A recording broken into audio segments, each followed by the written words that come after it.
Welcome to the Flying Octopus Podcast, offering a new perspective on Red Wings hockey, as well as all the important news from around the NHL. And now, here are your hosts, Tony Wolak, Devin Little, and Evan Sabrin. January 25th, 2012. That was the night the Red Wings' last 7-game winning streak came to an end with a 7-2 loss to the Montreal Canadiens. Our boy Yuri Hudler had 2 goals in that game as a tandem of Jimmy Howard and Todd Conklin got smoked. That was almost 13 years ago, almost to the day. The number one movie in America at that time was Mission Impossible Ghost Protocol, and the number one song in the Billboard's charts was Devin's favorite, I'm Sexy and I Know It, by LMFAO. Gangnam Style was also a massive viral hit at the time. So if that doesn't tell you how long ago this winning streak was, I don't know what does, but maybe this will. Mike Babcock was the head coach, and a guy you may remember named Nick Lidstrom was the captain. And then came this. The San Jose Sharks came into LCA on Tuesday and ended all the fun with the 6-3 win over Detroit. In a game filled with a comedy of errors by Detroit, most notably Justin Holl, who we'll get to in a moment. So, what do the Red Wings do next? Well, they come out and beat the defending Stanley Cup champions on Thursday. Another amazing night for the power play that is firing on all cylinders. 3 for 4 tonight on the power play, Tony. Red Wings are now 17 for 34 on the man advantage under Todd McLellan. And with that, I welcome you to episode 19 of the Flying Octopus Podcast. My name is Evan Sabrin. I'm joined by Tony Wolak. Devin Little is on vacation tonight and could not make it. So, Tony, kind of an amazing thing to see that they go from the lowest of lows by losing to the San Jose Sharks and then transitioning into beating the defending Stanley Cup champs 2 nights later. How do you process this, and what are your thoughts on how this occurs? It goes back to that first game that Todd McLellan coached. We mentioned this last week on the pod, but during the game against the Toronto Maple Leafs, when the Red Wings were down 5-0, getting smoked on home ice, McLellan came in, challenged them to be resilient, and they came out, won the third period, but they were resilient. Then the next few games, more resiliency. That sort of became their thing. As you mentioned, the San Jose game, it was sloppy, it was ugly. The Red Wings were just comfortable after winning 7 games in a row, and you have a draft lottery contending team and the Sharks come into town and just they lost. They got beat by a team they should be, winning against 9 times out of 10. Well, maybe 8 times out of 10 since San Jose has won the 2 games so far this year. But McLellan challenged the team after the game and talking with reporters, and the Red Wings, they were resilient. The first period was a little iffy, I guess, but they hung in there. Certainly a less sloppy game. The effort was much better all around. They hung in there. It's the defending Stanley Cup champs on home ice, and once again are a great team this year. The power play, you're right, did provide the the difference there with the 3 power play goals scored during the game, and winning by 3 in the end. Yeah, I mean, overall, you love to see it. You love to see an octopus hitting the ice. You love to see a flying octopus on the Flying Octopus podcast. And, it's a great start to their 4-game road trip. Yeah, I did forget to mention the octopus at the end, and those are always fun to see. We don't get to see those as much, and I love when they play these Florida teams because you can really feel like a Red Wings vibe there because it's probably half Red Wings fans there. There's probably more Red Wings fans in Florida than there are Panther fans, even though they are the defending Stanley Cup champs. I did like how McLellan responded to that after that San Jose game, and I want to play this soundbite really quick about him talking about Justin Holl and holding him accountable for his play. I don't think we saw Justin Holl again after the 5th goal. Was that just sending a little bit of a message after the turn? Well, sending a message, he sent himself a message. And I think that's pretty obvious. You can march him in here, and I'm not going to sit up here and BS for him. He had a terrible night. And that's just the way it is. So whether he got on in the last 5 minutes or not, it really doesn't matter. He knows he can play better. And I'm telling you before I'm going to tell him, but I am going to tell him that tomorrow, and that's up to him to fix. I know he's a better player than that. Yeah, and that's what I was talking about as far as accountability, and I love watching these McLellan pressers because they're way more entertaining and intriguing for me than watching Derek Lalonde coming up with silver linings. Justin Holl had a rough one. Tony, Justin Holl responded tonight. Yeah, he was fine, and that's what you want from him. Just make simple plays consistently, and he was fine.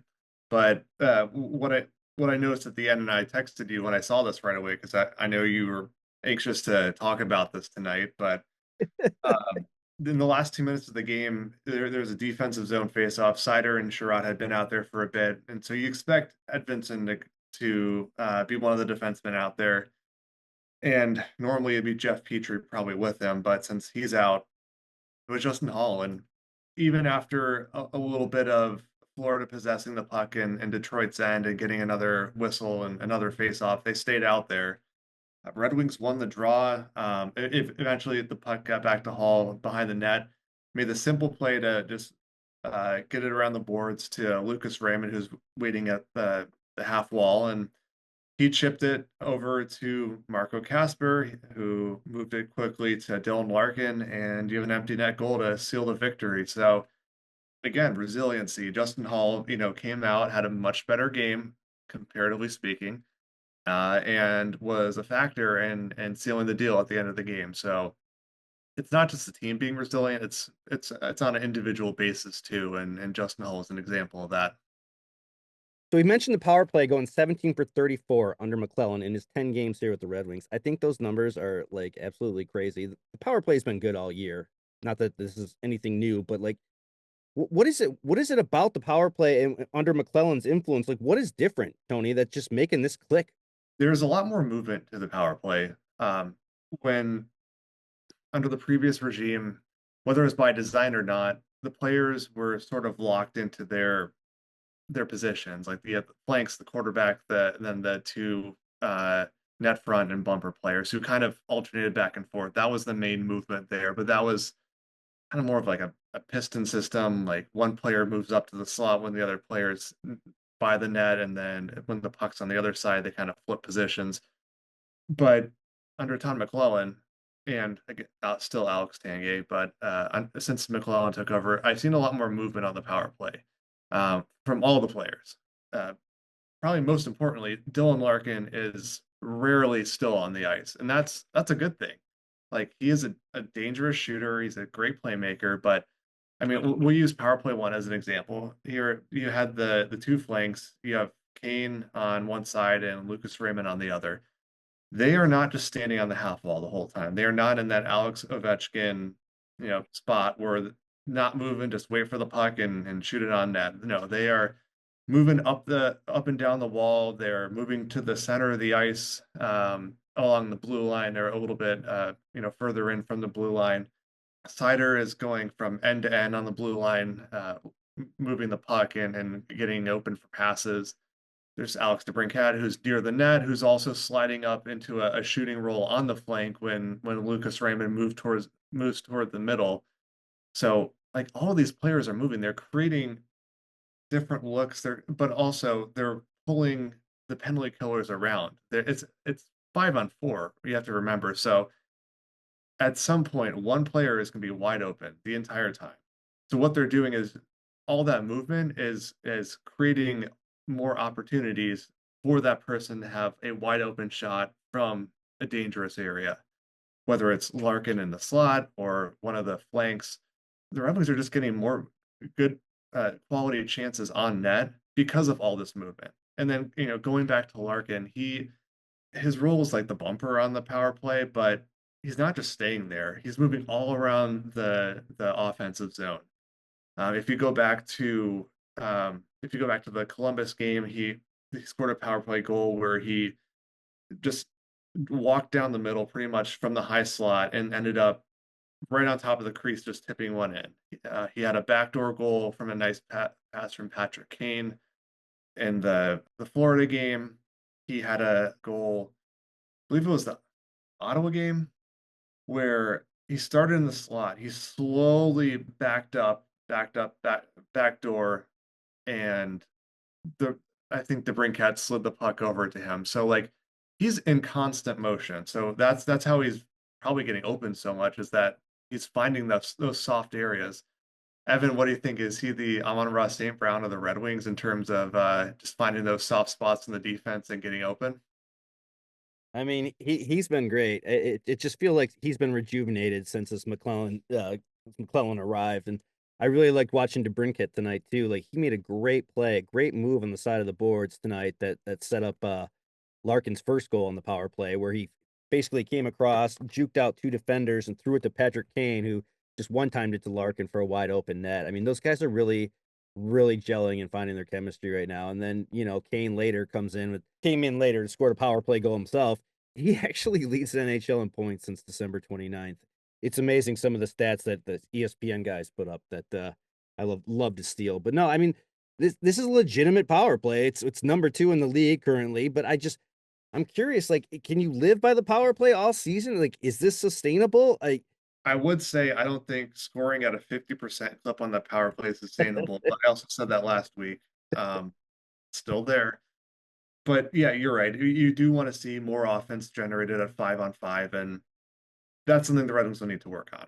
However, while the power play is running red hot, just ride it and keep scoring. And if the game was closer in the third period, you probably would have seen the Red Wings push more and possibly generate more 5-on-5 offense. But Florida just absolutely dominated the shot share in the third just because they were down by 2 goals. And that's just the nature of the things. The Red Wings were just kind of playing it safe, playing with fire a little bit, but they won. But back to the power play, just to sum it up, like it's the movement that is creating all these chances and it's making them better. The chemistry is part of that with those 5 players, but because they're constantly moving around, someone's always going to be open, just due to the sheer nature of like being on the power play and having one extra guy out there. And just to kind of tie this a little bit to Red Wings history here, this is exactly what made the Russian Five so effective on the ice for the Red Wings.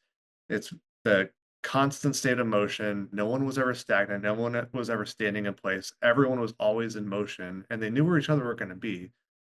And that's why they kept scoring, kept defending well, and were pretty unbeatable out on the ice when the 5 Russian players were together.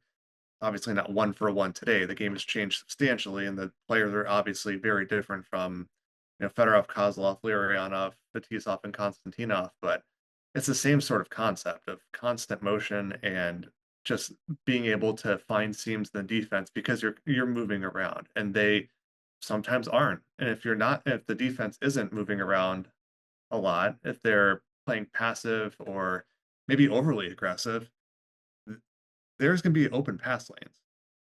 So as long as the Red Wings keep taking advantage of that, keep moving around, keep like doing things to create open passing lanes, their power play is still going to be good. I mean, let's see how long this lasts and see, how long they can be converting at a top 5 rate in the NHL. Yeah, there's no reason for it to slow down.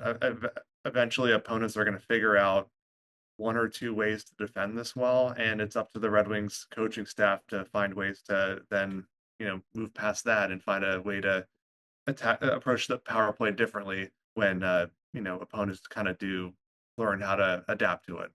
No, I definitely feel like there's a different confidence on the power play, especially on the top with Seider and Raymond, who were playing a lot of little pitch and catch at the blue line today while they're moving around.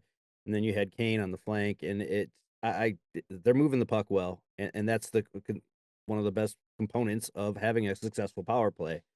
I do want to shift gears here though, and let's give some credit where credit is due tonight. Cam Talbot had a huge game, 41 of 43, 953 save percentage on the night.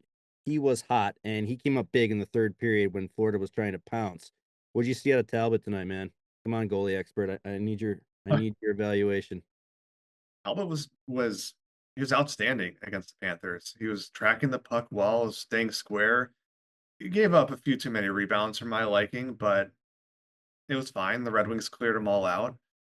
When he came back from injury, there were, I figured it was probably going to be a little bit before he got back up to speed. It was going to be a little shaky, at the beginning, and that's kind of what we saw before. But this game was the first game in a little while where I thought he was really dialed in. for what it's worth, like the Red Wings defense did clear out a lot of pucks in front. They did bear down pretty well against the Panthers, and that's saying a lot. There were a few moments, and mostly in the third period, where there were just pucks around the crease that was loose, and I thought for sure that someone was going to bang it in, just because it's something we've seen a lot in recent history. But no, either Talbot got over, he made the save, or one of the Red Wings defensemen just got the puck into the corner or out of harm's way. And overall, like, yeah, it was Talbot played great. It was a team effort in the defensive zone to just stymie the Panthers as best they could, and it worked. So, 2 points is 2 points there. Oh no, we're getting the hell out of there and getting out of there in Miami and taking those 2 points, because if you look at the stats tonight, like, weren't exactly in the Red Wings' favor tonight when you look at the box score.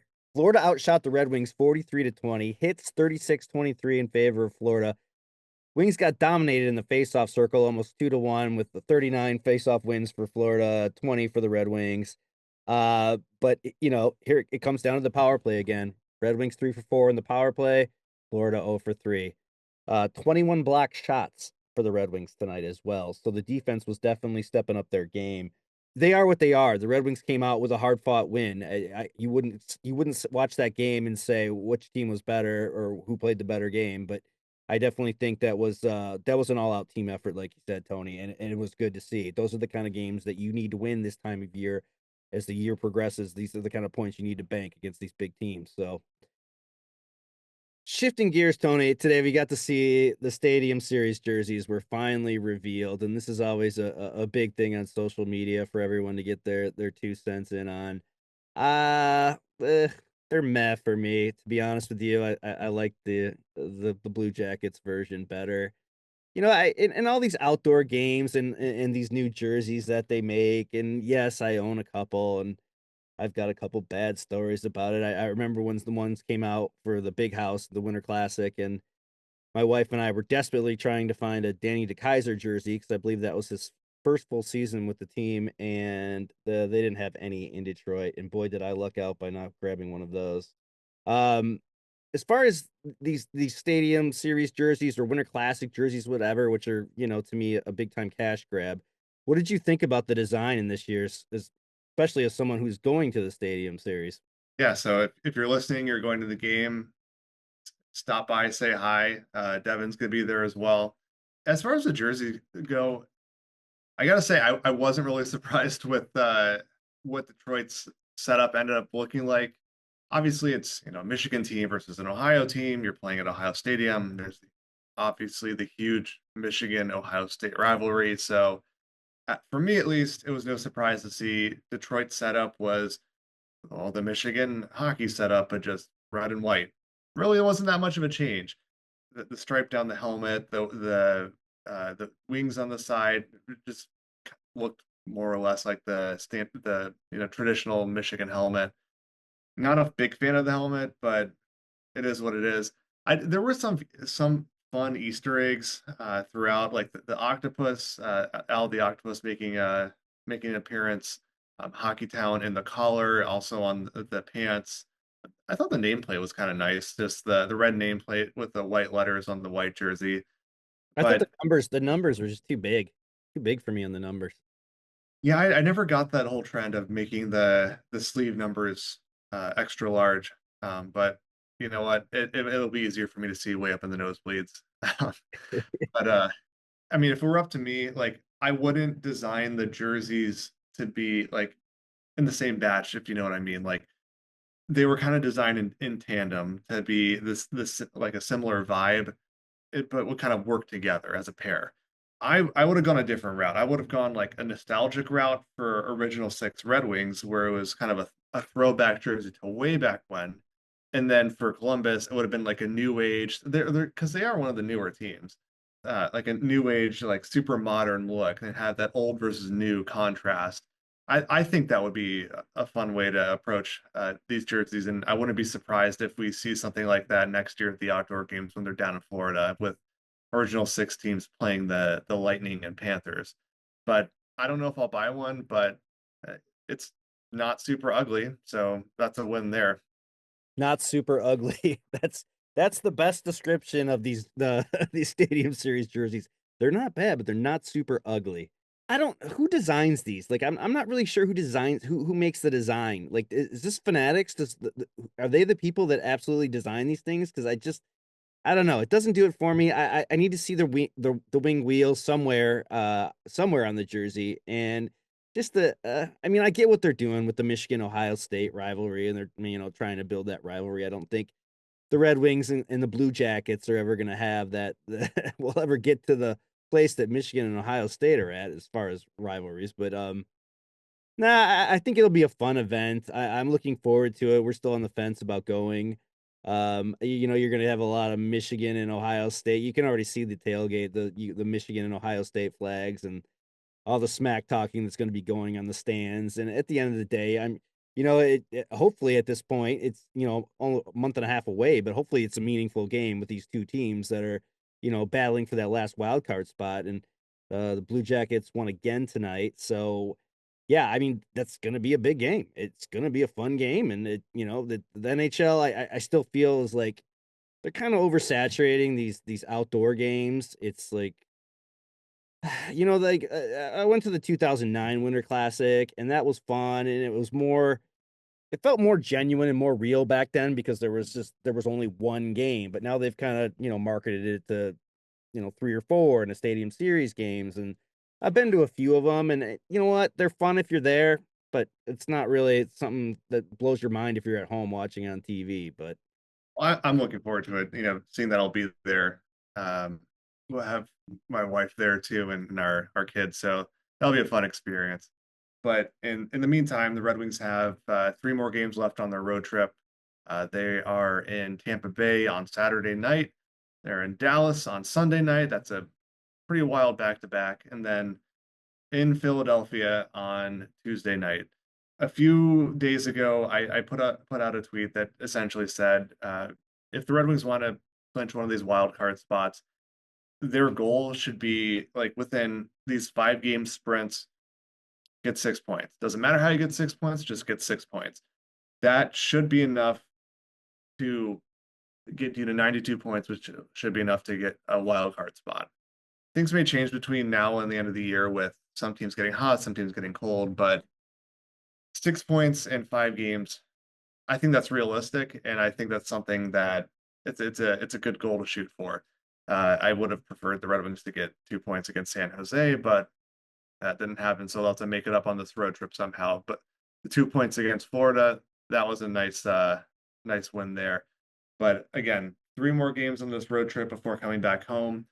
See if the Red Wings can get 4 more points to check off that first 6 points in 5 games since I put out that tweet. Evan, anything else you want to say before we close it today? Anything you want to get off your chest? I mean, is there anything else going on Saturday in Detroit? I don't know if I'm gonna. What time is the Red Wings game? I think there's another game in Detroit going on Saturday. It should be pretty big. You sure? I don't know. I can't remember, but I know the city's probably going to be pretty fired up. Yeah, Saturday with the Lions hosting the Commanders, man, in Detroit. Detroit's going to be rocking.